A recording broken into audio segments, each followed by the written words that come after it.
Shalom Aleichem. Welcome to our series of book reviews. We're starting this to enjoy the beauty of various different books and publications, both in Hebrew and in English, for our viewing audience. So the book I want to talk about today is Ktzur, Chalmish by Bentzion Klibansky. In English, they gave the title to the book, The Golden Age of the Lithuanian Yeshivot in Eastern Europe. The publisher is Merkaz Zalman Shazar, and they do a wonderful job in putting out quality academic works.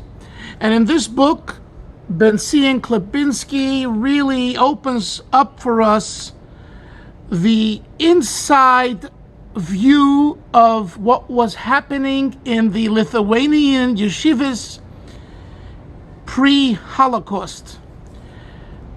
I've used this book quite a bit in my work, citing it, and I want to show a few examples of how it can be beneficial for us, regardless of our involvement, be it Hasidic, Litvish, Sephardic, Modern Orthodox. It makes no difference. Scholarship is important for everyone.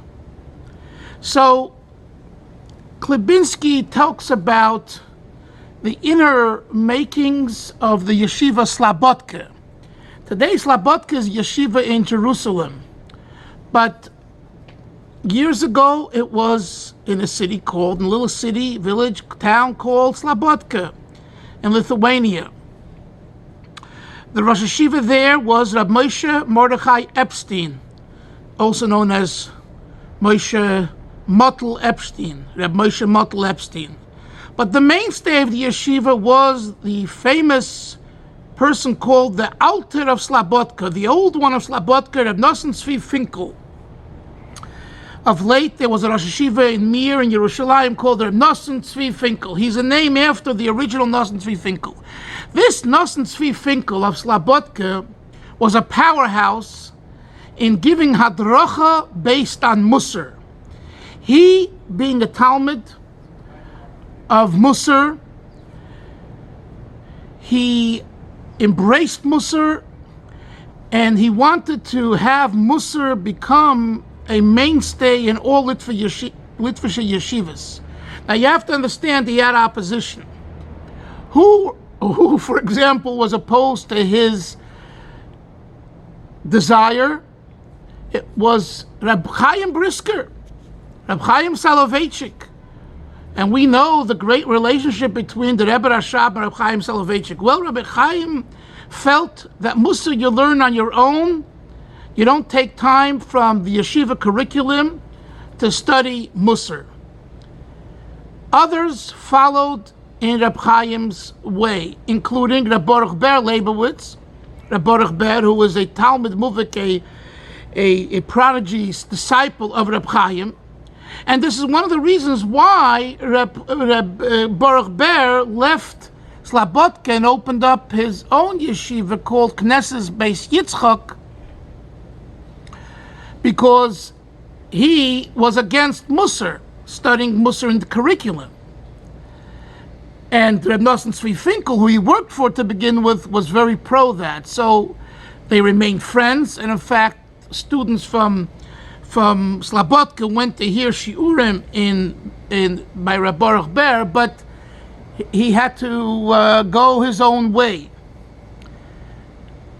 Once we're mentioning that, it's interesting, when Baruch Ber was here, I believe in 1924, he told the son of the Malach, Rabbi Rafal Levine, the son of Chaim Avram Levine, a.k.a. the Malach, he told him that he now sees why Musar is very important and he should have had it in his yeshiva. That was in 1924.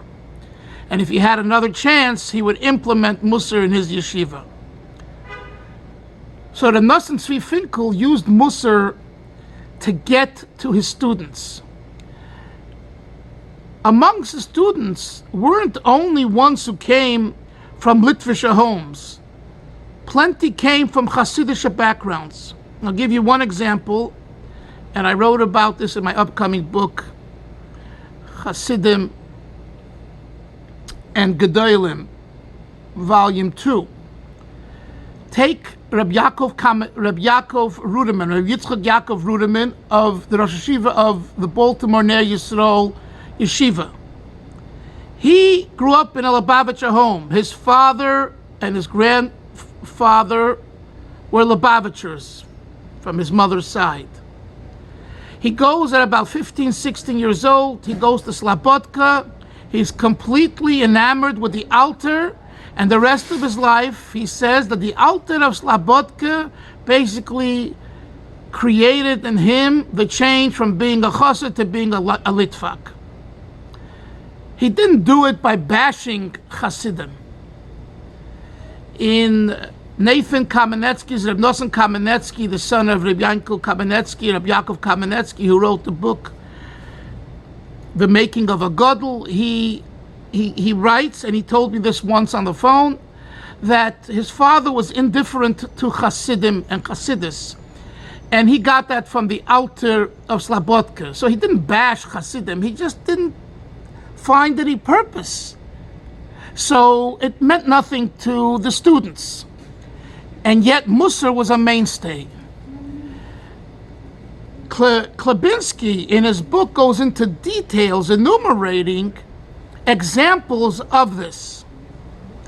So what you get between the text and the extensive footnotes in Klibansky's book is a very, very honest picture of the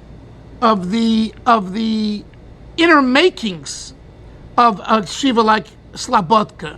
And so too he speaks about Telz and other Litvische yeshivas that we hear about and know about, and today you could say that in a way they're not the same they were in Europe. Some think they are, but that's a fallacy.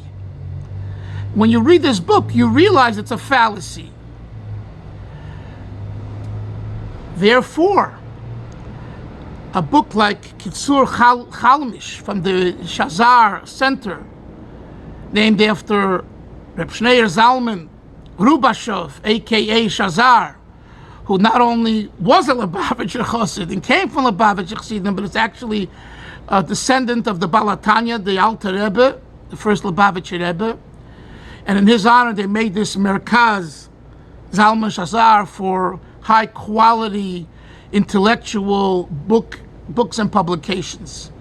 We're fortunate to have this to give us a true picture, more of a true picture of what was actually happening in these yeshivas. So this is about this book, Ktzur Chalmish. And if you have questions or comments, please write them to me at info@Rabbi Dalfin, spelled DALFIN.com, and I'll try to address them to the best of my ability. Meanwhile, have a great day, and we should merit to see Mashiach ASAP. And a ksiva v'chasima toiva to each and every one of you.